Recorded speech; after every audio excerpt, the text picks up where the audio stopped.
Miami Seaquarium has been open over 60 years now, and we've been caring for animals during that entire time.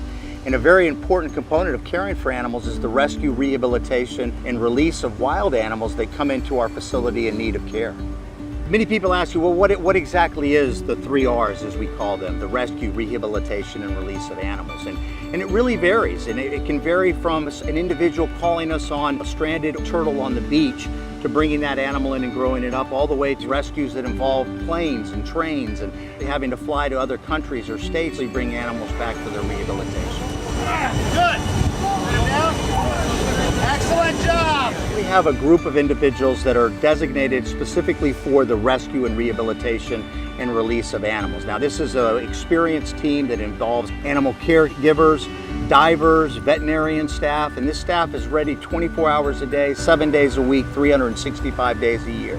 We started rescuing animals before the park was open in 1955. We received a call on a baby orphan manatee up here in the Miami Riviera that we went out and rescued and brought back. And a neat little story, this animal was named Mamie after then President Eisenhower's wife. And this was really not only our first rescue, but it was really our first opportunity to really teach people about these animals. We were one of the very first facilities to breed manatees in a zoological environment.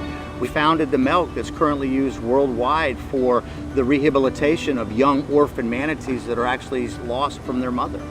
We've traveled to the Bahamas. In the case of Ilya, we traveled to New Jersey. And the water's pretty cold up there, which manatees really don't like. And this was a scenario where we went up there, rescued this animal, put her on a Coast Guard 130, flew her back to Miami, where she spent about 2 months in rehabilitation here at Miami Seaquarium, and then was eventually released to Biscayne Bay right behind us. And so this was a really great story of us and our rescue team being able to go and do and really do anything we need for these animals.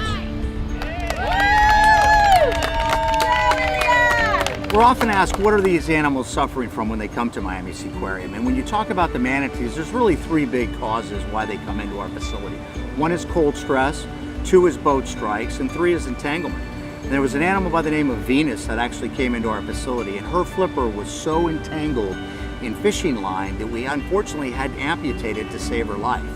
But the great news is that after the surgery, she had a full recovery and was eventually released back into the wild. Off the coast of California this year, we had these mass strandings of these small California sea lion pups, and we don't really know what caused it. There's some thought that maybe the food supply was low, but they were actually being abandoned by their mothers. And so Seaquarium actually sent a group out to California to help in the rescue and rehabilitation of some of these animals. And recently we actually brought 2 animals back from California. We sent our team out there, Monterey and Berkeley, who can actually be seen over at our sea lion area right now. And these are 2 animals that we now have provided permanent homes for as part of the unusual mortality event. We have a very important role in the community, and that's not only in our rescue and rehabilitation program, but also our education and conservation program. Well, it's very important to have places like Miami Seaquarium. I mean, without facilities such as ours, many people would never have a chance to see a manatee or a sea turtle or a sea lion.